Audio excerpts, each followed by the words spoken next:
Il y a de grands besoins au Nouveau-Brunswick en raison de la négligence des gouvernements précédents à placer le bien-être des gens au cœur de leurs décisions. Rouge, bleu, rouge, bleu, rouge, bleu. Pendant la campagne électorale, le premier ministre a insisté qu'il avait un plan pour sauver le Nouveau-Brunswick. Il ne ressort pas dans ce budget, à court terme ou à long terme. Il s'agit ici d'un processus incrémental plutôt que transformationnel. Le titre du budget, Réimaginons le Nouveau-Brunswick, est inspirant, oui, inspirant. Mais ce budget ne le fait pas. We need transformational change in this province. We need it in addressing poverty. We need it in addressing homelessness. We need it in addressing youth mental illness, primary health care, senior care, environmental restoration and recovery, energy use, transportation, and the climate crisis. As I said, Madam Speaker, these challenges have increased over time for lack of attention, but this budget does not deliver that kind of change. Even in terms of meeting the short-term needs resulting from the pandemic, Madam Speaker, the budget falls short. There's surprisingly little in the way of actual supports. Think about people who have to self-isolate for 14 days independently of their families. They don't happen to have a granny suite or a basement apartment or something to go into. There's a significant cost. But unlike other provinces, financial assistance here is very limited. The bar is very high to qualify for that, to help cover the cost of isolation. All employees need paid sick days to ensure they're not going into work carrying COVID symptoms with them, carrying the virus with them when they should be staying home, waiting for a COVID test result. But we don't have that in this budget, Madam Speaker. It's nowhere to be seen. And it should have been there. A necessity. You hear physicians, infectious disease specialists across the country saying one of the things that's essential is that everyone has access to paid sick days so they're not spreading the virus in their workplace when they have to choose between their paycheck and staying home. I think of small businesses, artists, restaurants and bars, tourism operators and performance venues, businesses and livelihoods that are dependent on people gathering in groups or traveling. They're in dire straits. So we haven't seen, and we don't see in this budget, Madam Speaker, the kind of targeted support that our caucus has been calling for to help them get through this pandemic. Even the support that's there doesn't seem to meet the needs it's suggested. I know a convenience store in my riding, Madam Speaker, that's been in a lockdown essentially because it's inside UNB. There's no students there. So their business has been suffering dramatically, but yet they've been unable to qualify for even the meager grant program that's available because Fredericton wasn't locked down. The university was locked down. Their business is suffering, but there's no support. Think about people who have lost their jobs, Madam Speaker, or who are self-employed, but their source of income has dried up. I would expect to have seen a budget with means of providing some income support or training to sustain them until they're employed once more or able to earn a living. I look at the impacts of this pandemic on the people of Campobello Island, Madam Speaker, who have really, because they don't have a full year-round ferry, have been forced to use services across the U.S. border rather than their own province, where the rates have been high at times of COVID-19, putting them at unnecessary risk. And also, this has limited their children from participating in the life of this province off the island on the mainland. So, Madam Speaker, I was hoping to see in this budget for those New Brunswickers who live on Campobello, for those New Brunswickers who have family there or who have business in the community, that there would be some hope that a year-round ferry is in the offing to provide that direct link to the mainland, between the mainland and the island, just as occurs for every other island in this province, whether it's Miscou, which has a bridge, and Lemec, which has a bridge to the New Brunswick mainland, or Grand Manan, or Whitehead, or Dew Island, all who have ferries. That's not there, and that's unfortunate. En matière de soins de santé, le budget a ignoré le plus grand défi entre tous, les salaires d'infirmières, de psychologues, des infirmières praticiennes, des infirmières auxiliaires et des techniciens de santé. Nous continuerons à les perdre au profit de la Nouvelle-Écosse et de l'île du Prince-Édouard, qui offrent des salaires plus élevés. C'est incroyable, unacceptable. It continues to puzzle me, Madam Speaker, why our sister maritime provinces, who are in similar fiscal situations to us, can pay health professionals a decent wage, and we cannot. So we continue to lose nurses, psychologists, healthcare technicians to those provinces. It's unacceptable. It should have been fixed in this budget. In fact, in this recent budget in Prince Edward Island, that province took even another step, announcing they're providing student debt forgiveness for nurses who stay home on the island to work after they graduate. Great idea. It's not in this budget. Madam Speaker, we can't possibly fix what's wrong with our health care and mental health systems if we don't have the professional staff to provide the care. It's about the people. And that means our wages and benefits have got to be competitive with PEI in Nova Scotia, and we must have in place comparable benefits for New Brunswick graduates to work here. The budget had a chance to include those, to signal that that's what was going to happen, but it did not. It's interesting, neurodevelopmental disorders such as fetal alcohol spectrum disorder, along with mental illnesses and addictions in this province, are driving people into poverty, onto the street, and into our jails. But look at what drives people there. Les maladies mentales non diagnostiquées et non traitées chez les jeunes sont à l'origine de terribles souffrances et de suicides. Un décès entièrement évitable. Le budget ne reflète pas l'urgence de la situation. Ce budget accorde 20 millions de dollars à une entreprise nucléaire américaine pour une technologie qui n'existe pas, une fantôme technologie, une technologie fantôme. Mais nous trouve que 5 millions de dollars pour Horizon et Vitalité afin de s'attaquer dès maintenant à la crise en santé mentale qui existe bel et bien au Nouveau-Brunswick. I look at this budget, Madam Speaker, and I ask, where are the funds for mental health emergency services after all that has happened? Think of Chantal Moore, think of Rodney Levi, think of Lexi Dakin, think of so many others. Where are they for a 24/7 mental health crisis first responder system? And in terms of treatment, Madam Speaker, one of the dirty little secrets of mental health care is we have a two-tier health care system for people suffering from mental illness. We protect our health care system as a universal system of health care fiercely. But when it comes to mental health care, there's a two-tier system in this province.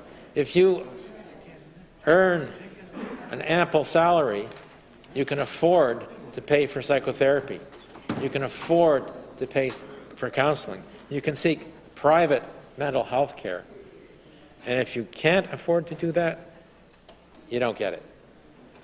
You don't have access to that treatment. Everyone else is left out in the cold. So there was not even a nod in the budget to this fact and any suggestion that there was going to be anything to address this problem. And it relates back in a way to the low salaries that are paid for psychologists There are so few psychologists in the public system in New Brunswick because what they're paid is so miserably low compared to what they can earn either in the private sector in New Brunswick doing private counseling, private psychotherapy, or even compared to what they can earn in the public systems in Nova Scotia or in Prince Edward Island. This has got to be fixed, and this budget doesn't do it. As many as 1/3 of our students, 4,000 children, were prenatally exposed to alcohol in a year and in the system and are struggling. 4,000 students. More than 250 children are born every year with a fetal alcohol spectrum disorder. Yet, Vitalité's Centre of Excellence is funded to diagnose exactly how many, Madam Speaker, out of these 250 children who are born each year? 24 children. That's the money they have. And we know fetal alcohol spectrum disorder is the leading cause of, is the leading neurodevelopmental disability in New Brunswick. And it is a disability. It's a disability of the brain. It's like a young man told me who has FASD. He thinks about it as the supports he needs. It's like he needs a wheelchair for his brain. That's what he needs. He needs that kind of support, and that support is difficult to come by. So this is an entirely preventable disability like so many are not. So where in the budget was the funding to expand the ability for public health to deliver educational campaigns to women who are planning on getting pregnant or thinking about getting pregnant or are pregnant, to ensure that the MB Liquor is labeling their bottles and cans to warn women about the serious risk of fetal alcohol spectrum disorder creating this disability? And where's the funding to expand the capacity for diagnosis of this disability? Not there. These are the kinds of investments, Madam Speaker, that will make dramatic changes in people's lives and at the same time substantially reduce the related costs, which are very high, for health care, for social supports, for police and justice, that government now must budget for. So you've got to get at the root causes, the determinants of some of these costs, and tackle them. And if this budget doesn't do it. Madame la Présidente, le gouvernement investira 11,1 millions de dollars dans le recrutement de médecins pour 2021-2022, mais pour que cela fonctionne, le système de soins de santé primaire doit être restructuré pour inciter ces médecins à s'installer au Nouveau-Brunswick. Par exemple, fournir aux régies régionales de la santé un budget pour augmenter le nombre de centres de santé communautaires dotés et équipés de soins multidisciplinaires. If a physician is thinking about relocating in New Brunswick, they're going to call a colleague here to ask them, what's it like working in New Brunswick as a doctor? How does it work for you? And if the answer is anything less than great, they're going to think twice, no matter how effectively the recruitment's been working on them, as to whether they're going to relocate here. They're going to think twice. The answer needs to be positive. All the money in the world in a budget for recruitment is not going to overcome this problem if we don't get our house in order with respect to primary health care. The Green Caucus has made some fundamental proposals, substantive proposals to the Minister of Health for achieving this as part of our contribution to her consultations, and I hope she gives those recommendations due regard. I won't go into them today, but certainly they're available on our caucus website for anyone who would like to review them. Well, this budget announces money for some new nursing home beds. It's positive. There was no announcement of new funds to increase the hours of care.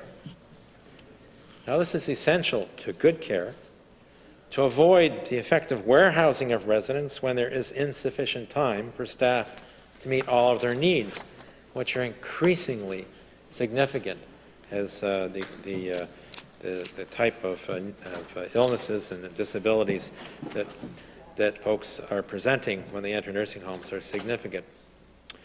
As the experts in long-term care say, the conditions of work in a nursing home or special care home are the conditions of care. People who work in nursing homes and special care homes are totally invested in the residents there, build tremendously strong working relationships and personal relationships. But if they don't have sufficient hours of care, Madam Speaker, they're on the run. They're burning out. They can't do what they knew, spend the time they know that needs to be spent with their residents, and that's not a good thing.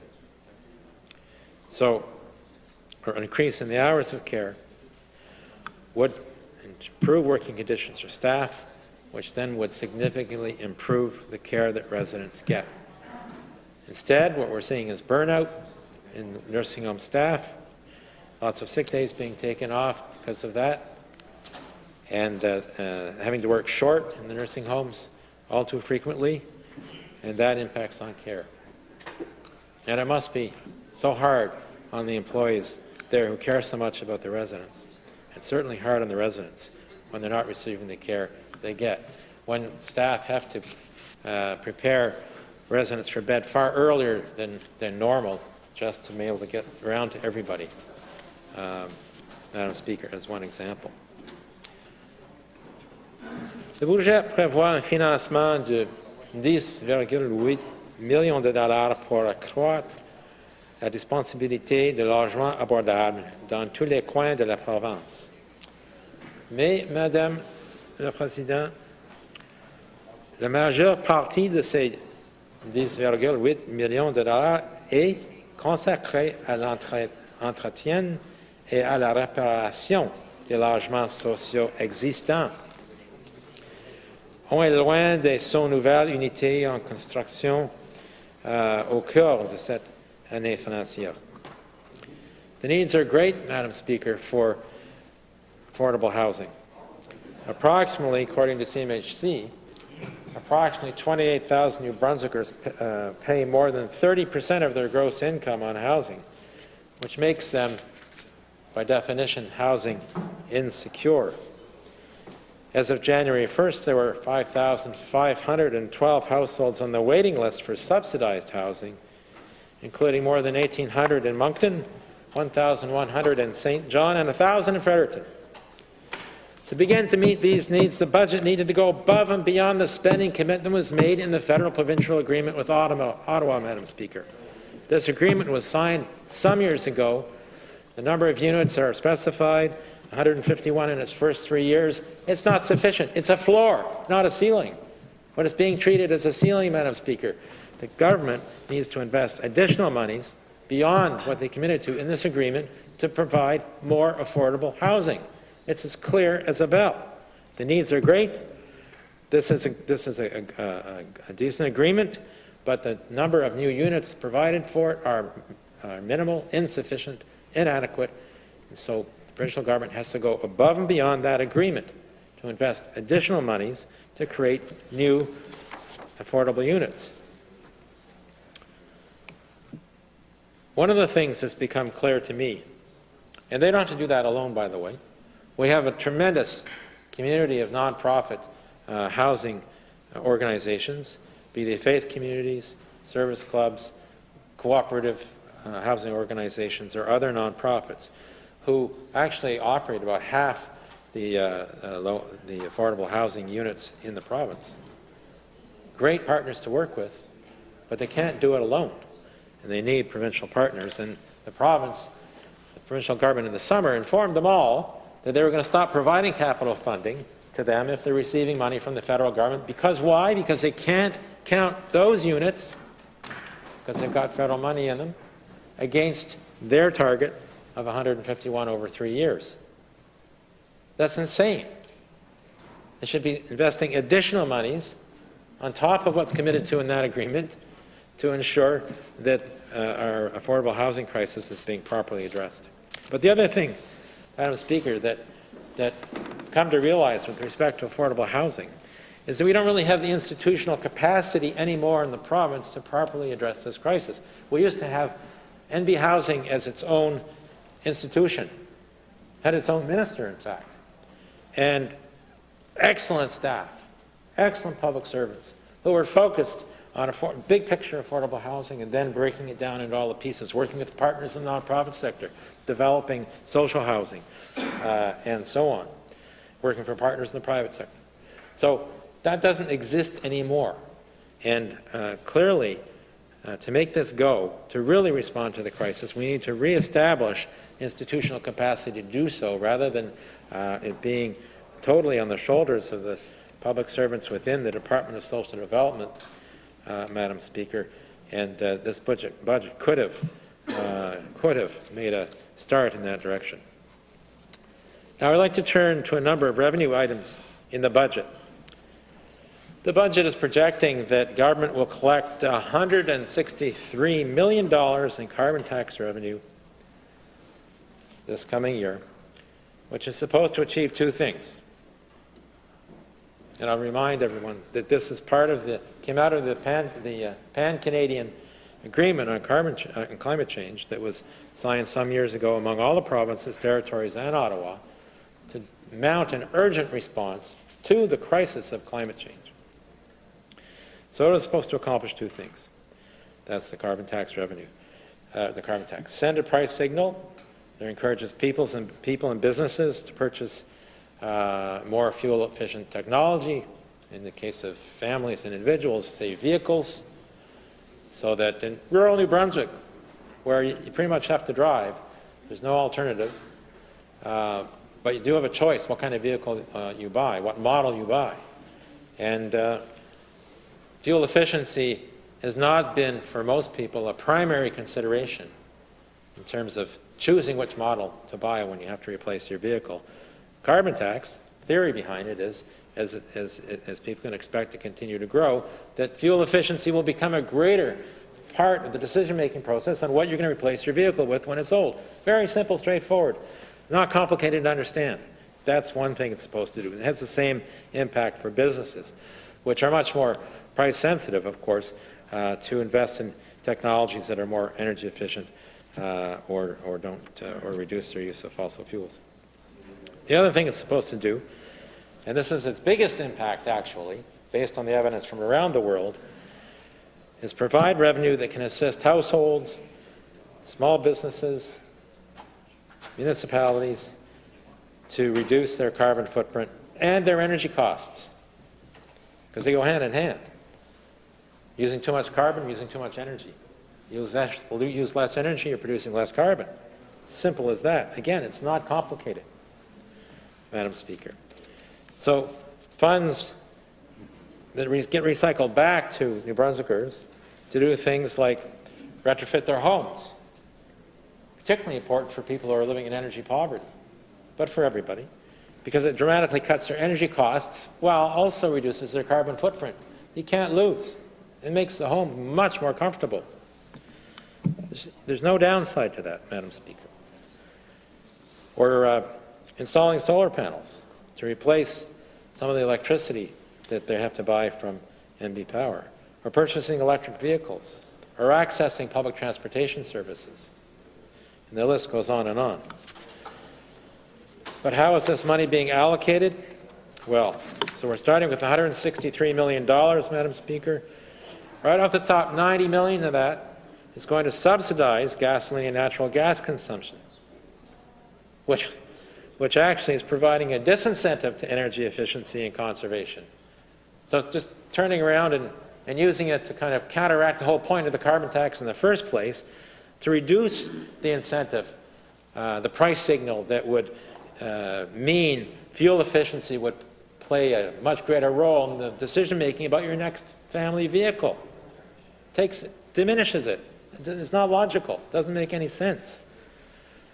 We keep hearing, well, we live in a rural province, and we do. And it's a fantastic province. And so we do a lot of driving. But the key is, what are we driving? How much fuel is that vehicle using? And this is intended to make fuel efficiency a much greater part of the decision-making process when you change up your vehicle. So So 90 million of the 163 is going to subsidize fossil fuel use already. 34 million is going to the Climate Change Fund. 9 million First Nation communities. And then $28 million is being left unallocated. I don't remember a budget, Madam Speaker, where the Minister of Finance left money unallocated and said, I don't know what to do with it. The $28 million sitting there is like, I don't know. We haven't decided yet. We have 4 options. What are they waiting for? This was the budget. Why isn't it in the budget? Why not just put it into the Climate Change Fund? Particularly because much of that $34 million dedicated to the Climate Change Fund is going for nuclear research. For research, not going to, even if it were successful, it's not going to achieve anything in the next decade in terms of meeting our 2030 targets, our Made in New Brunswick 2030 target. We're talking about having to reduce a couple of million tons of carbon pollution. And also, some of it's going to go to other projects, like raising the Fund du Quai, to protect it from sea level rise. The minister, when she was talking about, not the minister, but the member, when she was talking about the Fund du Quai, that, rising tides lift all boats, but, rising sea level is going to create a problem. So apparently, some of this money is going to enable the private development for upscale housing there to go ahead in anticipation of rising sea levels. There will also be the reconstruction of the St. Andrews Wharf, and we don't know much detail about that, but presumably it's also attached in some way to the impacts that are expected from rising sea levels. So then what remains there is the commitment to complete 75% of the Climate Change Action Plan by the end of this year. Well, that's going to require some cash. There's not much left by way of cash after all of that to achieve those targets. So it kind of feels like an afterthought, really, Madam Speaker, out of the $163 million to complete the Climate Action Plan. That's kind of the point, after all. So the likelihood of success is low to achieve that target of 75% of actions in the Climate Action Plan, given what's already been committed out of the Climate Change Fund for the coming year that has nothing to do with completing the actions and commitments in the Climate Action Plan. So I say that unallocated $28 million needs to go into the Climate Change Fund specifically dedicated to completing those actions in the Climate Action Plan. Il est devenu évident que les revenus de la taxe climatique sont devenus ce que les conservateurs craignaient qu'ils deviennent en 2018 un coffre au trésor pour payer les projets préférés du gouvernement du jour. Unfortunately, that seems to be the case, Madam Speaker. Particularly when you look at these phantom technologies that they're investing in with respect to atomic energy and opening the Pandora's box of radioactive waste stored, entombed down by Point Lepreau. Here we are with neighbors to the north in Labrador and Quebec with extensive renewable hydroelectric resources, which could be used in conjunction with our own hydroelectric resources, and the extraordinary potential in New Brunswick for wind and solar and biogas from our various processing industries, or using waste from our various processing industries. Yet, this government's budget is tilting at new nuclear reactors, just smaller ones than Point Lepreau, that will generate more expensive electricity. Why? Because they're smaller. They built bigger plants because of the economies of scale. More expensive electricity when you're smaller, and will rely on far more dangerous fuels. The proposed molten salt reactor would require building a highly controversial technology to extract plutonium from the extremely radioactive and toxic waste entombed in concrete currently at Lepreau. So, open up Pandora's box of deadly waste, design new technology to strip the plutonium from that waste and fabricate it into fuel. Le problème est qu'il suffit de 20 livres de plutonium recyclé pour fabriquer une bombe nucléaire. C'est pourquoi les États-Unis ont interdit le recyclage commercial en 1970. 2017. La fabrication et l'exportation de cette technologie de recyclage soulève de graves questions sur la prolifération nucléaire et la possibilité de produire des bombes sales. Une véritable boîte de Pandore, comme j'ai dit. The other proposed atomic plant would be a liquid metal reactor that would employ uranium fuel enriched to an unusually high degree, a degree of enrichment that Iran was forbidden to produce under the nuclear deal that was negotiated by Obama. And New Brunswick, to make this one run, would have to import this highly enriched uranium with its proliferation risks from the United States, or its substitute, nuclear weapons waste, from the United States to fuel it. Imagine the security that would be needed around these operations.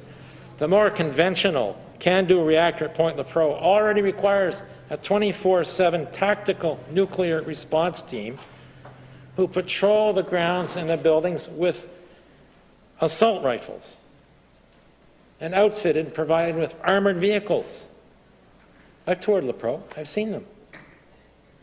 Very, very impressive looking, very expensive. But the nature of this energy technology is such that it requires that kind of security. That kind of security. And now we're talking about something that's going to require even higher levels of security because of the type of fuel is going to be used. So let's just remind ourselves for a minute what this is about. We're talking about the need to create a source of heat to make steam, to turn a turbine, to make electricity. That's really what all nuclear reactors do. Just like turning a turbine by other means, with flowing water in a hydroelectric dam, or using the wind in a wind farm, turn the turbine. You can turn it with steam, you can turn it with water, you can turn it with wind. And here, we're talking about making steam by nuclear fission, by splitting the atom to generate heat to make that steam from water. To make the very same electricity, Madam Speaker, we need energy that flows, not energy that glows. So this gets us to criteria for spending the income from the climate change tax. In the case of atomic power, the criteria seems to have something to do with funding research into the most expensive and dangerous technologies available that guarantee the most toxic waste stream imaginable, requiring paramilitary type security. It makes no sense. Let's look at some other revenue sources. Timber royalties. Once again, timber royalties are projected in the budget to be around $68 million in revenue. Lumber in this province should be to New Brunswick like oil is to Alberta. But the $68 million is so minimal that the Minister of Finance, in a recent interview on CBC, was unaware of it. Because why? Because it's such a minuscule part of the overall revenue in the budget, it didn't rise up and appear on his radar. That's incredible. And we know that timber royalties have not increased since 2015, Madam Speaker, though they're supposed to be renewed and updated on an annual basis. That's the law. It's written right into the Crown Lands and Forests Act. It's the responsibility of the Minister of Natural Resources and Energy to ensure that has happened, and he hasn't ensured that that has happened. But how much money have we lost, and are we losing? Because we don't have the proper price on the timber from Crown Land, Madam Speaker.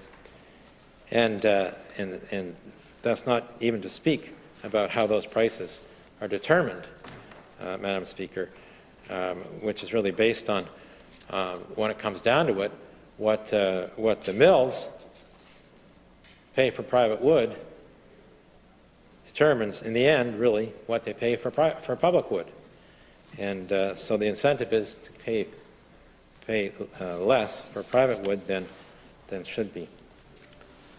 So timber royalties are entirely inadequate. The same goes for property tax revenue from the same companies, actually, when you think about it. Their timber royalties are low. Property tax revenue is low. They're able to and successfully argue that when the market is down, their property tax should be reduced, their property assessments should be reduced, which reduces their property taxes. So in the last 5 years or so, or since 2013, the province has lost $47 million at least from giving them that tax break. Doesn't make any sense. When it comes to the environment, as is referenced in the budget, it continues to say how committed the government is to the protection of the environment. But that approach has been an abject failure. Governments have failed to protect the environment. It's not about anymore protecting the environment. It's about restoration and recovery. The climate crisis represents a massive failure to protect the environment. The acidification of our ocean waters around New Brunswick represents a massive failure to protect the environment. The contamination of marine life by microplastics in our own waters is a massive failure to protect the environment. And collapsing biodiversity, as we are witnessing in our forests and in our coastal waters, is a massive failure to protect the environment. So don't tell me you're doing your best to protect the environment. You failed. You failed. Je ne trouve rien dans ce budget qui soutient la restauration et la régénération écologique. Ce n'est que de pareil au même. On élimine davantage de forêts naturelles pour que les terres de la couronne, toujours plus étendues, puissent être exploitées pour la culture de l'épinette. Quand les Premières Nations ont accepté de convertir les forêts en plantations forestières, that's the question. Whoever asked the First Nations about converting crown land to tree farming for spruce? A transformative budget would reflect a clear choice, Madam Speaker, to support locally owned small and medium-sized businesses, cooperatives, and social enterprises over multinational corporations. A transformational budget would place a priority on import replacement to increase local production, so we become less dependent on the export markets. Un budget transformationnel prioriserait le soutien au secteur des soins afin de répondre aux besoins des gens du Nouveau-Brunswick. A transformational budget would foster food and energy security by helping us become more self-sufficient in locally produced and processed foods and in renewable energies for our homes, our businesses, and our municipalities. A transformational budget would lay a foundation for creating a seamless public transportation network that would link bus and rail with rural transportation services and urban transit. One ticket, seamlessly go wherever you need to go without having to drive or own a car. We need a budget of hope that looks boldly and bravely toward the future, laying the groundwork for change. This is not the budget that New Brunswickers need, as the Minister of Finance suggested. It's not the budget that New Brunswickers need at all. Thank you, Madam Speaker.